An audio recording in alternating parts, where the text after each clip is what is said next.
It's a great pleasure to have here today Cristiano Longarini. He did his PhD in Milan with Bloomberg, and now he's a postdoc in Cambridge University. And the thing he loves the most is GI, and he will tell us about it. Okay, thank you very much for the introduction and all of you being here today. So I'm Cristiano Longarini, I'm a postdoc in Cambridge, and today I'm going to talk about gravitational instability in protoplanetary disks and rethinking about this process as a planet formation scenario. And if you have questions, comments, please feel free to interrupt me, don't worry. Okay, so the main focus of my research are massive disks, massive protoplanetary disks, for which the role of self-gravity is dynamically important. So self-gravity in general in astrophysics is very important at completely different scales, starting from planetary scales to determine, for example, the stability of planets like Jupiter, planetary rings in stars, then at AU scales with protoplanetary disks, that is the focus of what I'm going to talk about today. But then if we go to larger scales, self-gravity is fundamental to understand the star formation process in a molecular cloud course for the stability and the dynamics of galaxies, and finally to understand the large-scale structures in the universe. But so I'm going to focus my attention on protoplanetary disks, and I want just to tell you why protoplanetary disks are interesting astrophysical objects. So protoplanetary disks are the connection between star and planet formation. Indeed, they naturally form during the star formation process, and they are the environment where planet formation takes place. Here in this animation, I'm showing a hydrodynamic simulation from a Cube8 of a collapse of a molecular cloud. And you see that this cloud is collapsing, and all these points are newborn protostars, that they are strongly interacting between them and also with the surrounding gas, forming structure like this one, so forming like disks around them. And here in the second animation, you can also see different morphology of protoplanetary disks. So they are very different. And in general, what the main message of this is that the star and planet formation process in this stage, the very initial stages, is very chaotic. There are a lot of interaction between nearby protostars and with the protostellar environment. And so nowadays, we can really look into the process of planet formation and protoplanetary disks thanks to ALMA. It is a radio telescope, radio interferometer in the Atacama Desert of Chile. And with the ALMA, we can observe protoplanetary disks with very high spatial and spectral resolution in different tracers. So we can, for example, observe the emission of dust. This is the thermal emission of dust particles, of millimetric dust particles in protoplanetary disks. But it's also possible to observe molecular lines, for example, lines of CO isotopology, so molecules composed of carbon and oxygen, as I'm showing here. And giving us also a lot of information about not only the morphology, but also the kinematics of these disks. And what happens is that whenever we look into protoplanetary disks with enough spatial resolution, we see that they are not simple systems. Though they are not flat at all, they show a lot of substructures. For example, rings, spirals, gaps, non-axisymmetric features, interaction with nearby stars. And this is basically telling us that these systems are complicated. There are a lot of physical phenomena taking place there. And we want to find what is the origin of these substructures. There are a lot of physical mechanisms that can explain the formation of substructures in protoplanetary disks, hydrodynamical instabilities, interaction with other stars. But also, I think that one of the most appealing explanation for most of the substructures, I would say, is planet-disk interaction. So whenever you have a planet embedded into the disk, this planet will perturb the disk, will carve, for example, the gaps, can drive spirals in the disk. And so under this hypothesis, that we can say that in this protoplanetary disk, the phenomenon of planet formation is taking place and has already started. And why are we so sure that there are planets there? So, I mean, it's possible to understand it by hydrodynamically modeling this system. So we can perform a hydrodynamical simulation of planet-disk interaction, and then we can post-process the output of our simulations with the radiative transfer code to try to match the observed morphology dust emission, for example, in this case of CH tau, very famous planetary disk, where the presence of an embedded protoplanet who is able to reproduce the observed morphology. Then we have also signatures coming from the kinematics, as I told you before. So the presence of a planet, of an embedded protoplanet, is perturbing the surrounding gas in the disk, creating some kinematic signatures that are really particular and can be observed in these cases, pointing to the fact that there is a background perturbing the material. And finally, for some, this, not for many of them, it is also possible to directly image embedded protoplanet. The very famous case of PDS-70, where we can see in dust emission the material coming from the circumplanetary disks, but also other cases. It's a more difficult way to observe planets, but we also have evidence of them through direct imaging. And I mean, under the interpretation that planets are carving some of the substructures we observe in protoplanetary disk, the consequence is that the process of planet formation must be very efficient and must also start very early in the protoplanetary disk lifetime, so when the disk is still young. So in young protostellar disk, we still observe evidence of planet formation in terms of substructure. For example, in these two cases, these are very young sources, less than a million years. And there are signatures of gaps which may be created by planets. Young protostellar disks also are more complicated. There are more physical phenomena to take into account. The role of the environment, for example, is fundamental there. So the molecular gas is replenishing the disk, so with these streamers and infall events. There is also very important is the interaction within different protostars, so the importance of multiplicity in stars in this case. But the most important aspect, in my opinion, and for the sake of this talk, is the mass value. So young protoplanetary disks are more massive, and this can be observed like looking at one of these plots. This is a cumulative mass function of protoplanetary disks in different star-forming regions. And you see that there is a trend with age. So young protostellar, a young star-forming region, for example, Orion, have a cumulative mass function that is shifted towards higher value of these masses compared to more evolved systems. Meaning that young disks are more massive, which makes sense because they are accretion disks. And if a disk is massive, the role of its self-gravity starts becoming dynamically important, and potentially it can also trigger gravitational instability.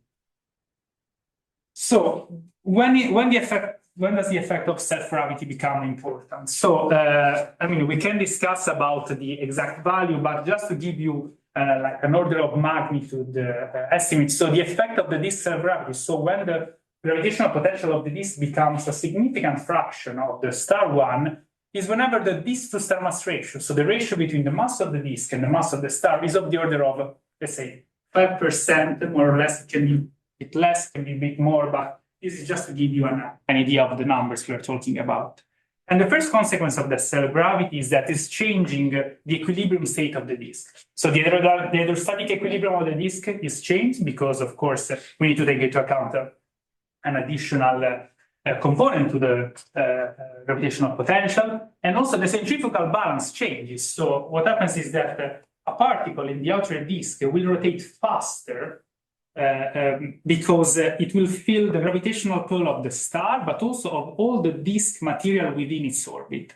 And here in this plot, I'm showing you how the different, like an increasing disk mass is changing the rotation curve of a protoplanetary disk. And actually, just to mention this method can be applied to actual observations. So we can extract rotation curve from protoplanetary disk, and if we have a precise model of the rotation curve, taking into account additional effects, for example, pressure gradients as well, it is possible to constrain the mass of protoplanetary disks, the dynamical mass of protoplanetary disks. And this is what I've been doing during the last years within the EXO-ALMA collaboration. This was an ALMA large program targeting the brightest and biggest disks in the sky. This is one of the results. So we find that these disks that, we expect it to be massive because they're the biggest and the brightest one in the sky, have a distance mass ratio that is like of the order of between 0.1, 0.5, and 0.1, meaning that for this, the self-gravity is important. We can really see the effect of self-gravity in the plastic state. But as I told you, then self-gravity can also trigger another dynamical instability called the gravitational instability. So it is possible to obtain a dispersion relation for the gravitational instability, which basically brings you to this number. This is called Tumri parameter, which measures the stability of a protoplanetary disk against gravitational instability. And this quantity is proportional to the sound speed of the disk, so it's related to the disk temperature, and inversely proportional to the disk mass, meaning that cold and massive disk tends to be unstable, while hot and light disk are not. So now I want to go. So this was like this is linear theory of gravitational instability. But now to really understand what actually happens, we need to go beyond linear theory. So we need to go to we need to study the nonlinear evolution thanks to hydrodynamic simulation mostly. And so I want to show you like one of the possible way to reach gravitational instability for a protoplanetary disk, and in particular this way. In this way, we will play with the temperature of the disk. So we have an initially stable disk that is cooling with a given cooling prescription, for example, radiative cooling or imposing a fixed cooling. Whatever you prefer. So we are cooling the disk. Tumri parameter is decreasing. Q reaches the equal 1 threshold, and the spiral structure develops, meaning that gravitational instability turns on. And what happens is that these spirals are traveling in the disk with a supersonic speed, and they are heating the disk with shocks. And so the heating of the spiral can balance the cooling we are imposing on the disk. And in this case, we basically have a self-regulated state. So the disk acts as a thermostat, meaning that the amplitude of the perturbation of the spiral perturbation is constant, and we have like a balance between heating and cooling. But what can happen is that if the disk is cooling too fast, the spiral cannot heat the disk enough.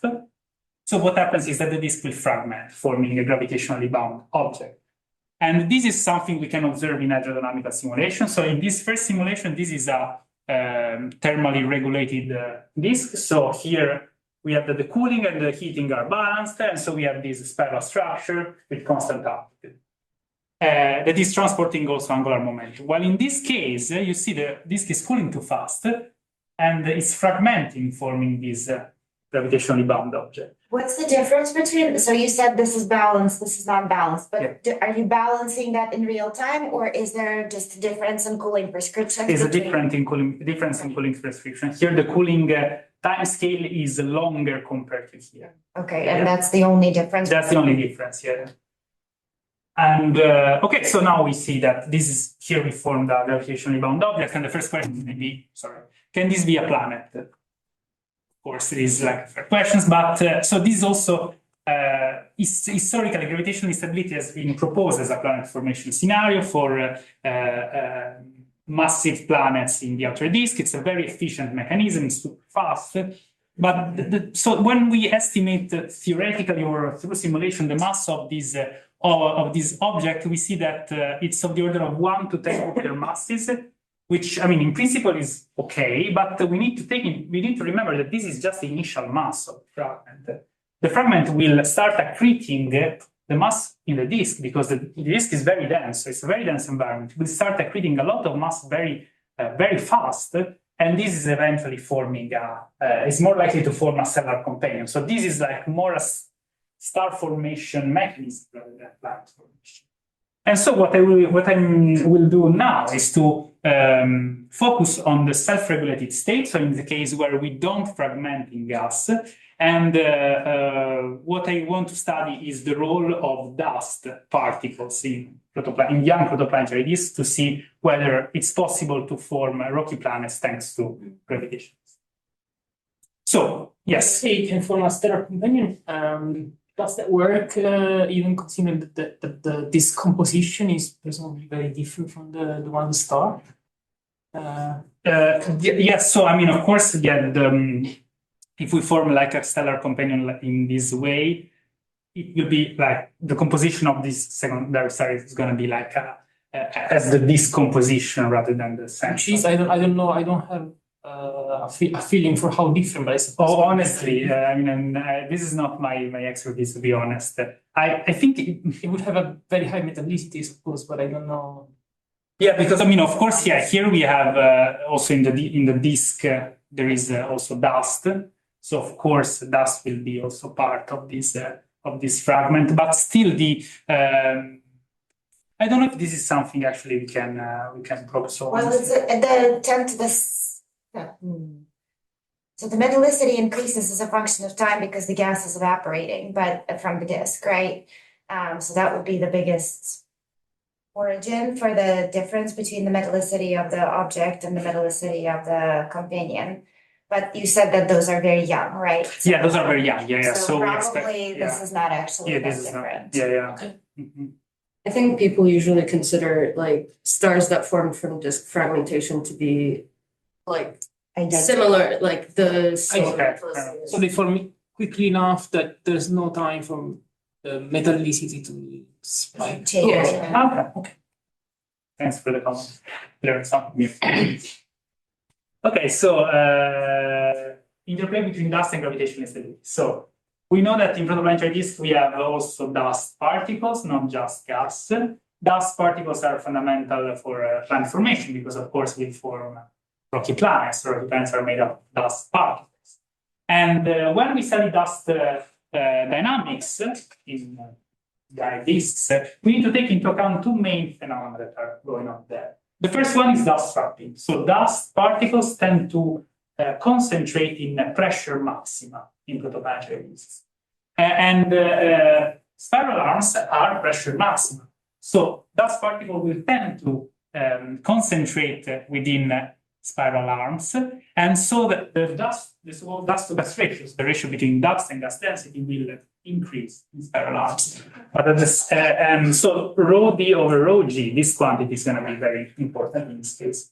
At the same time, dust particles can be excited when interacting with the spiral. In particular, the idea is that the spiral are like kicking dust particles, exciting relative motions. And this is like giving velocity dispersion in the dust component.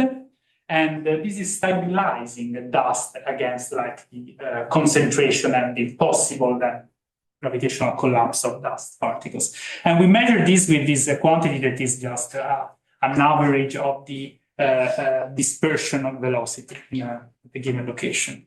And so the idea is that there is competition between trapping and excitation of these particles.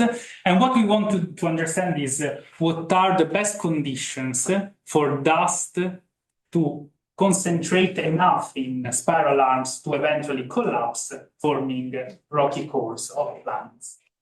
And this has been studied a lot in the past. And what I'm going to do now is to show what we have been doing in this respect. So I've been studying this with hydrodynamical simulations. These are SPH simulations, so particle-based simulation, and using the cold phantom. And here, a very important number is the so-called Stokes number. So the Stokes number is the ratio between the stopping time, so the typical time scale of the drag force between gas and dust, and the dynamical time of the system. So basically, this number is determining the strength of the aerodynamical coupling between gas and dust. Very small Stokes number means that gas and dust are strongly coupled, so they behave the same way. Very large Stokes number means that the particles are completely uncoupled, meaning that dust behaves like test particles. Well, in intermediate Stokes number, for example, in the order of 1, it means that the effect of drag force is and strong enough and it acts on the same dynamical timescale of the disk. So here the effect must be very strong. And it's possible to see it here in this simulation. So these are a snapshot of this simulation of dust density for different Stokes number. You see, when you have very small Stokes number, you can trace the spirals, and this simulation looks exactly as the gas one. So they are tracing basically the same. If you go to the opposite case, Stokes equal 100, meaning that the drag force acts on a time scale that is 100 times longer compared to the dynamical time scale, you basically see that the spiral structure are not very clear, and dust is not really tracing the spiral. But if you go to intermediate Stokes number, 0.1, 0.5, 1, and 5, you see that the spiral structure is really clear in dust, and they are very thin, meaning that the concentration of dust particles in this case is very strong. Yes. So how is this coded? Is this a two-fluid approximation with a TS term for dust and a TS term for gas of different sizes? Yeah. So basically? this is a two-fluid implementation, meaning that we have two sets of SPH particles. One for the gas with like the one with the properties of gas, so with the pressure and viscosity, and second set of particles that are dust. Dust particles are pressureless, and they interact with the gas, with the gravitational potential, and with the drag force. And we also have the back reaction of dust particle onto gas particles, and the dust self-gravity as well. Yes. And still under the same assumption for cooling that you mentioned earlier. Yes. Yeah. So here we are assuming that there is a constant cooling rate throughout the disk. Of course, it's not realistic, but it gives us an idea what happens at different values of this parameter, and then we can try to generalize it. Okay, so these are how the dust concentration and global dust concentration and dust velocity dispersion change as a function of Stokes number. And you see that what we expected is happening, so that we have an increase of dust to gas ratio for the intermediate Stokes number, so Stokes of the order of 1. Here it reaches its maximum value. And for the velocity dispersion of dust particles over the sound speed of gas, we have that for low Stokes number is constant. It reaches a minimum for Stokes equal 1 and then increases proportionally to square root of Stokes number. And now I want to explain you what is happening at every interval of Stokes number. So if we go to very small Stokes number, here we have that the velocity dispersion is very low because dust particles and gas particles are very coupled, so the dust is not really excited when it interacts with the gas. However, dust trapping is almost negligible here because they are so coupled that the trapping is not efficient, so it can't really collect. Dust particles can't really collect inside spiral arms. So this condition is we have low velocity dispersion but negligible trapping. So this case, which is the most interesting case, we have that the velocity dispersion reaches its minimum because dust particles in side spiral arms, since they are enough coupled, have correlated velocities, meaning that the dispersion locally, the velocity dispersion in spiral arms is pretty low. And also the dust trapping here is very efficient because Stokes equal 1 is between 0.1 and 1 is the case where the Stokes number, the dust trapping is most efficient. So we can say that this seems to be the best condition for dust to collect so much and then collapse inside spiral arms. Then we have the case of Stokes between 1 and 10, where the velocity dispersion starts rising because these particles are excited by the kicks from the spiral, and dust trapping becomes less and less efficient. And finally, the very high Stokes number, we have basically that velocity dispersion is set by by the gravitational interaction between the spiral and the dust particles, making the dust particle to move in eccentric motion and have like a very high velocity dispersion. And dust trapping here is really not happening because the drag force time scale is too long. Okay, so in the past, in the context of galactic dynamics, the stability of a two-fluid galactic disk has been studied a lot, and showing that these two quantities, so the local concentration of the second component and the dispersion velocity of this second component are determine whether this second component is stable or not against gravitational instability. So the idea is that the stability criterion is different when we consider dust particles. And in particular, we have a so-called something we call dust-driven gravitational instability, meaning that the dust is gravitationally unstable whenever the dust-to-gas ratio is higher compared to the let's say relative velocity dispersion between dust and gas particles. And so it's very useful to plot the dust particles in our simulations in plot like this, where I'm plotting each point is a particle in this space, which is dust-to-gas ratio against the dispersion velocity. And this black line is when the two quantities are the same. So all the particles that are above the line are in this unstable regime. So this is the Stokes point 0.01, so very well coupled particle, and we see that most of the particles are in the non-unstable regime. Then if we go to Stokes point 1 or Stokes 1, we have a significant fraction of the particles that are in this area of the parameter space, where we expect them to be unstable. And in particular, if we look where these particles are, they are exactly inside spiral arms, meaning that this is happening where we expect it to happen, so inside the gas spiral arms. And finally, if we go to a higher Stokes number, you see that the particles tend to be like below this threshold. So here, dust layer is stable. And so what we did was to put everything together like in a simulation where we are simulating like a range of Stokes number, and we found that under given conditions, it's possible for dust to collapse, to collect so much that it eventually collapses. And you can see here, this is the average density of gas and dust particle.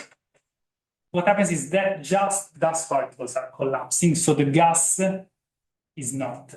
Meaning that this is a viable mechanism to form rocky cores in young protoplanetary disk. But of course, here, so the main question is that, I mean, in order to have this, we need to have Stokes 0.1 to 1 particles, which are pretty large dust particles, especially for young protoplanetary disks. These are particles of the order of between millimeter and centimeter particles. Yeah. How is this similar or different from the quote-unquote standard mechanism for formation of rocky planets, insofar as there is such an understanding at this point?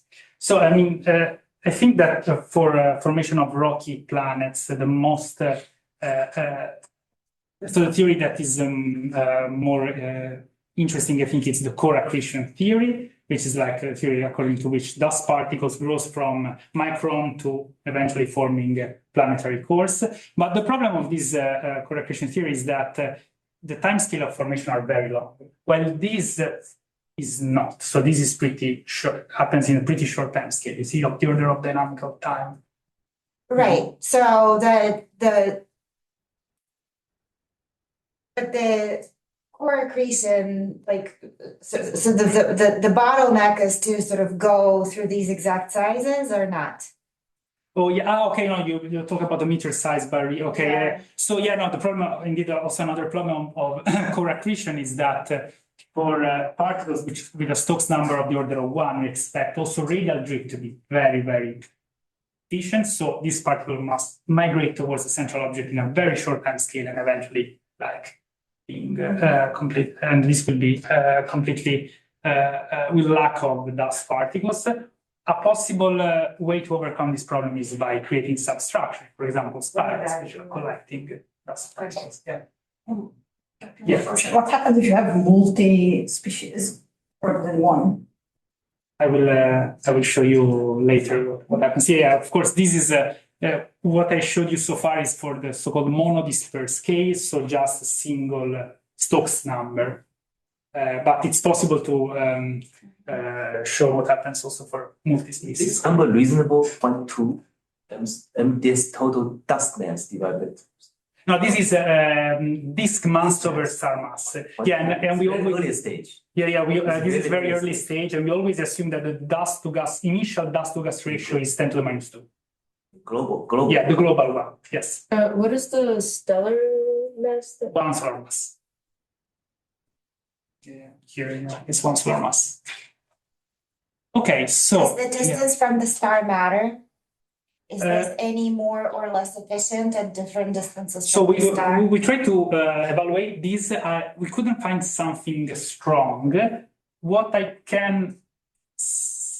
could see is that it's very efficient in the outer part, but it's something we couldn't really constrain. It's probably dependent on the cooling prescription most significantly. Yeah, like realistically speaking, this is likely to happen in the outer disk because the cooling time scale is faster. And the outer disk for you is tens of a U or? Tens of a U. Tens of a U. Thank you. Okay, so I was not the first one to show this. A lot of other people studied this problem, and with different codes, different cooling prescriptions, different numerical schemes, monodisperse, multidisperse case, we all ended up with the same conclusion that Stokes number of 0.1 to 1 is required for dust particle to collapse. But as I told you, these are pretty large dust particles, and these disks are very young, so there is no time for dust to grow in like in a standard way. And so what a student in Cambridge, Kat Lidham, is working on right now is to study for a multidisperse case this quantity, that is the collisional velocity. The collisional velocity is very important because it determines whether a dust particle can grow if the collisional velocity is small enough, or they just collide and then destroy in smaller pieces because the collisional velocity is too high. And the collisional velocity is basically just defined as the limit for the distance between two particles to zero of the difference of velocity between these two particles. And she's studying this problem with Athena++. So she's simulating the gas with a grid-based code, and then she's using Lagrangian particles for dust to study this quantity. And so she is studying this for the multidisperse case, so for different Stokes number and how they interact. And in this plot, I try to summarize what she found. So here in the x-axis, we have the Stokes number of the first particle, and the different lines are the Stokes number of the second particle. And here we have the collisional velocity in units of subspeed. So what we observe is that whenever we have a collision between a large particle and a small particle, what dominates in the collisional velocity is the large particle. So the large particle is basically setting what is the collisional velocity. And of course, we see that large Stokes number particles have large gravitation, large collisional velocities. That scales with the square root of Stokes number as we expect. And finally, small Stokes number has small collisional velocity. But is this velocity small enough? So if we use as a threshold for destruction or fragmentation of dust grains because of collision, a value of the order of 10 meters per second, which is a value valid for icy grains, may vary as a function of distance from the central star. But this is just to have an idea. But we see that it's actually possible to grow up to Stokes 0.1 at least. So the idea is that the spiral arms with the dust trapping are like fostering the growth of dust particles. But if we have a larger dust particle, then the collisional velocity will be too high and these particles won't grow. So this is like a positive aspect. So it seems possible for dust particles to grow up to this size, but I think a lot of studies are required. Also, these simulations are very, very complicated, and extracting this quantity is more difficult than you expect because there are very, very strict resolution requirements. You want to resolve the stopping distance, which for small Stokes number is very, very hard. Okay, so now I showed you the dynamic, how dust particles behave in these disks, and under the assumption that the gravitational instability is driven by the cooling. As I told you, as I briefly mentioned, that these cooling prescriptions are not really realistic. So we assume that there is a constant cooling rate in the disk. And actually, if we really evaluate what is the efficiency of radiative cooling in young protoplanetary disk, we see that cooling is likely not to be the main driver of gravitational instability. And so this is an observation. So this is scattered light emission. So this is emission of small dust grains around the system called the Biorige. And this disk is likely to be gravitationally unstable. You see it as these beautiful spiral arms. And if we look at the emission of gas, it's even larger. So the extent of the disk here is of the order of 1,000 astronomical units. And I mean, it's very, very complicated to understand what's going on here. But what is clear is that the emission we see here is not just from the disk, it's also from the environment. So the environment is interacting with the disk, is replenishing the disk with a fresh mass.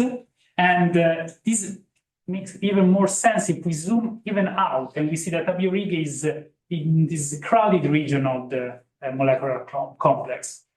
And we also have like a direct proof of like material from the cloud onto the heat hitting the disk. So it's possible to disentangle the material coming from like a disk that is rotating with a almost Keplerian rotation with the material from a cloud. It's possible then from these maps to identify some streamers, so like a column of gas connecting the cloud to the disk. And actually, if we look at these tracers that my colleagues who know more than me about chemistry told me that this is a very good shock tracers, we see that there is a very bright spot in the region where we expect these streamers to hit the disk. So, I mean, in this disk at least, we have evidence of interaction with the environment. And so what we wanted to understand better is how does the gravitational instability change if instead of cooling the disk, we are adding mass, because this would bring to the same outcome. Indeed, the Tumor parameter, as I told you before, is inversely proportional to the disk mass.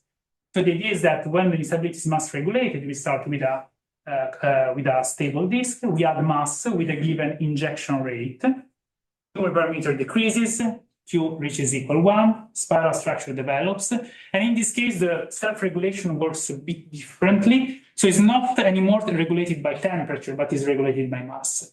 So the idea is that the mass that we are adding is going to be redistributed between the disk and the star. So part of this mass will migrate inwards and eventually increasing the star mass. And part of the mass is added will just replenish the outer disk. So there will be a balance between the mass of the disk, the mass of the star, and the mass we are adding as a function of time. And of course, if you're adding too much mass, then this self-regulation cannot happen and the disk will eventually fragment. So to understand how this self-regulated mechanism work, we can simply write two equations. So we write the continuity equation for the mass. So we know that the mass injection rate is going to be equal to the star accretion rate plus this quantity that we call the disk accretion rate. So it's how the disk mass changes as a function of time. Also, for self-regulation, we assume that the Tumor parameter is constant as a function of time because it has this Q equal value as a function of time, which is possible to rewrite as a function of disk and star masses. And finally, we can basically solve the equation and obtain how the star accretion rate and the disk accretion rate depends on the injection rate. And here Q is just the ratio between the disk mass and the star mass. So this is very simple. So to test this, what we did was to test it with a 1D code, 1D model. So here we model the evolution of the surface density of a protoplanetary disk with this equation. This is a standard equation of the surface density. Locally isothermal disk, we assume that the temperature does not change as a function of time at this stage. And here we just add the sigma dot injection, which is like the injection term.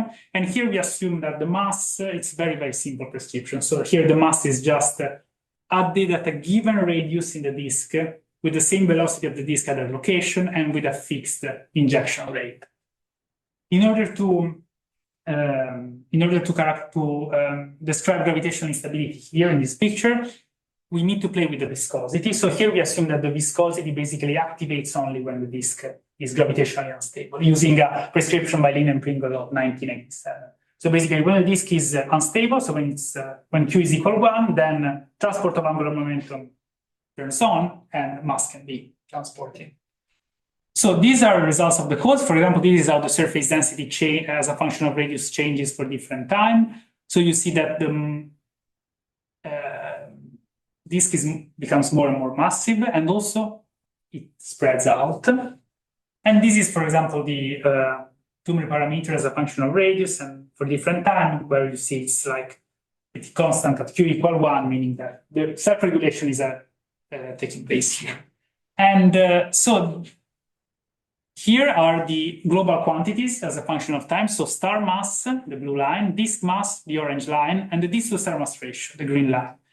You see that star mass and disk mass increase, but their ratio tend to be constant, which is expected from the equations we showed before. How is the gas injected, spread profile, radial profile? How do you inject the gas? Edge or? So I inject the mass at an injection radius, which is the initial outer radius of the disk.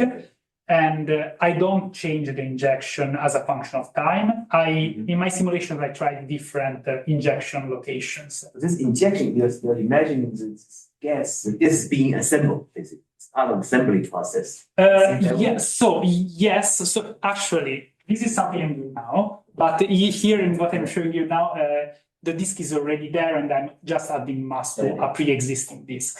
Yeah. But it can be outer region. Yes, but it can be generalized to like disk assembly and towards. And also when you inject, the gas is non-capillary, all the shock you don't. Yeah, no, here I'm not. No, okay. No, here.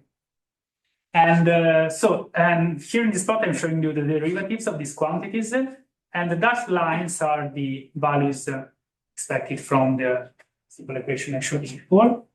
And so this is for 1D, so which means this basically shows that this simple prescription for these quantities work with a 1D code. But what we did was to then generalize this to 3 dimensions. So we simulated these systems with SPH always also here. And here we are adding SPH particles at a given radius in the disk with a velocity that is exactly the Keplerian velocity of that location. So it's a very, very simple prescription for injection, but this was like a proof of concept to understand what's going on here. And here you see a comparison between the 1D, that is the solid line, and the 3D case, and they work pretty well, meaning that at least for the evolution of the global quantities, 1D approach is very powerful, and we don't really need to run this very expensive simulation. But what the 3D simulation tells us more is about the morphology. And this is something I try to explore. So here I'm showing you 2 simulations, one with the cooling and one with infall, with the same final disk to star mass ratio. Apart from the speed, that is just a problem, you see that the morphology is different, I would say. So it has some analogies, but it has also very important differences between the 2 cases. And in particular, to understand what are the morphological differences, we did a power spectrum of the spiral. So we fix a radius in the disk and compute the power spectrum. So this quantity is basically telling us how much power there is at different M modes, where M is the number of spiral arms. So these 2 disks have the same disk to star mass ratio. So we expect the morphology to be similar, to have the same dominant mode, which is actually what we see. So the dominant mode for both the infall case and the cooling case is M equal to, which makes sense with the disk to star mass ratio we have, which is pretty high. But the difference you see here is that for the infall spiral, we have like a very small power in higher M scale, M modes, while for the cooling case, we have still a lot of power in the higher M modes, meaning that the cooling spirals are more complicated, are more chaotic, while the infall spirals are cleaner. So you see here that there is a difference. And then also another difference is the patterns in the spiral. So I spent a lot of time trying to understand this, and I think I got a decent understanding of what's going on here. So for the cooling case, in literature, people always said that the pattern speed is proportional to the Keplerian velocity, which is a bit strange because, of course, if the spiral is rotating with a Keplerian velocity, it means that like in 1 or 2 revolutions, it will just wind up and disappear. But what is actually happening here is that the instantaneous pattern speed is indeed proportional to the Keplerian velocity. But what happens is that the spiral creates and moves at a Keplerian velocity, but then since it's shocking, it dissipates, eventually disappears and creates a new one. So what is true is that the instantaneous pattern speed, like in a very short time scale, as I'm showing in this plot where we really measure the pattern speed, is proportional to the Keplerian one. But for the infall case, at least with this injection prescription, we find a constant pattern speed, which also I think makes sense because the injection prescription here is very, very simple, because we are assuming that all the injected material has a fixed angular momentum, because we are injecting the material at a single location with a very well-defined velocity. And so we are trying now to generalize this. I think the picture we are getting is that what is determining the pattern speed of a spiral in the infall case is the angular momentum of the injected material. And of course, when the pattern speed is constant, it's possible to define in disk like some resonances, inner Lindblad resonance, co-rotational resonance, and outer Lindblad resonance. This has been done a lot in the context of galactic dynamics. And here we actually use the theory of galactic dynamics to better understanding the propagation of waves in this region. So I just want to show you this plot. So this is the divergence of the velocity field in polar coordinate, which is basically just tracing very well the location of spirals. And we see that around the co-rotation, we have like the spiral is like breaking. So we don't have propagation of waves in this region here.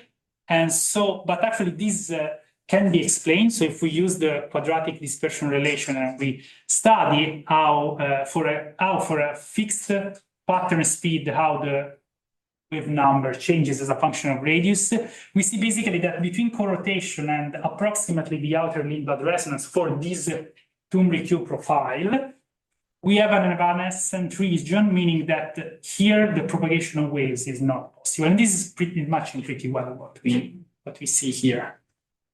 And what's the Q value? So the Q value inside co-rotation is 1, outside co-rotation is a bit higher. And this is why inside co-rotation we have like propagation without issue, while outside there is this region where the wave is evanescent. And finally, this is something I'm working on now, is trying to understand how the dynamics of dust particle change when we have infall rather than cooling. This is a very short simulation because it's very expensive. And here you can see that we have a very strong trapping, but in the very inner part, so in the region between the inner Lindblad resonance and the co-rotation. I think this is because the difference between the pattern speed and the background rotation there is very small. And also the response of dust particles, so the orbit of the dust particles, if you assume them to be as dust particles, is in phase with the gas perturbation, while in the outer part is out of phase. And so this may explain why we observe this strong trapping in this region, but I'm still working on this part, so don't take this with a pinch of salt. And so with this, I leave you with my conclusions, and I thank you very much for your attention.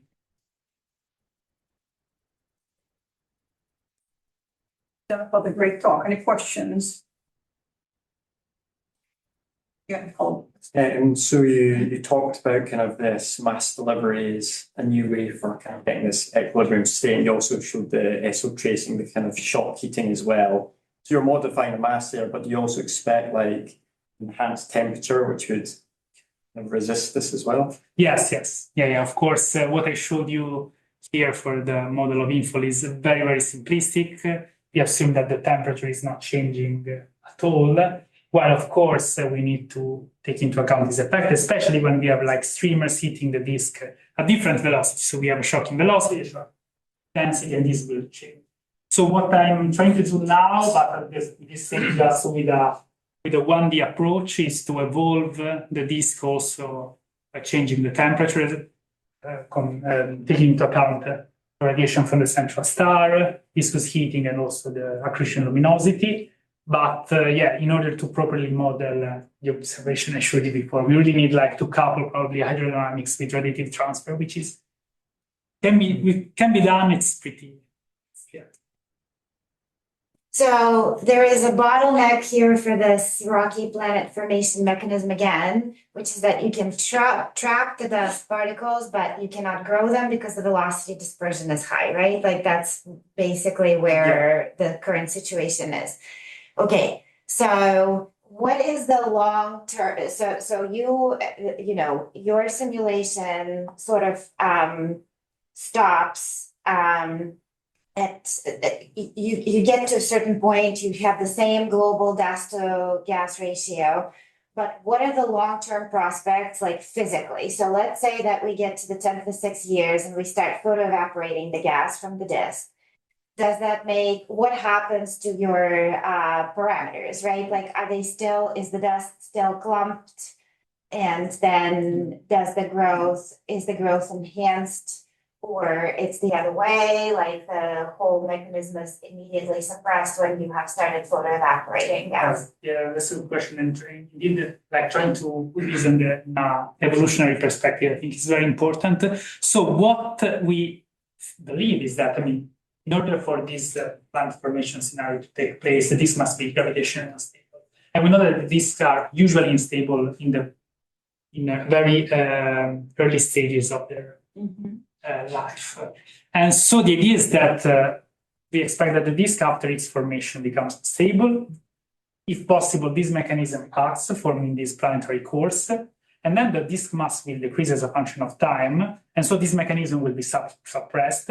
But the idea is that we already have formed the planetary cores, but now the question is, can these planetary cores survive or not? Because the mass of these cores we saw from simulations of the order of 1 and 10 Earth masses. They are in a very massive disk, so type 1 migration will take place. And type 1 migration has very, very short timescales. Yeah. So this is something to take into account. So if we can form them, can they then survive or not? But you haven't, quote unquote, formed them. They are a cloud of dust particles with a high velocity dispersion, right? That's the problem. No, right but now. If we are able to collapse, then we can't really model what is happening microscopically between dust particles. But so to define a clump, what we did was to compare the gravitational energy with the thermal energy of this dust cloud, and they are gravitationally bound. So this is our collapse criteria.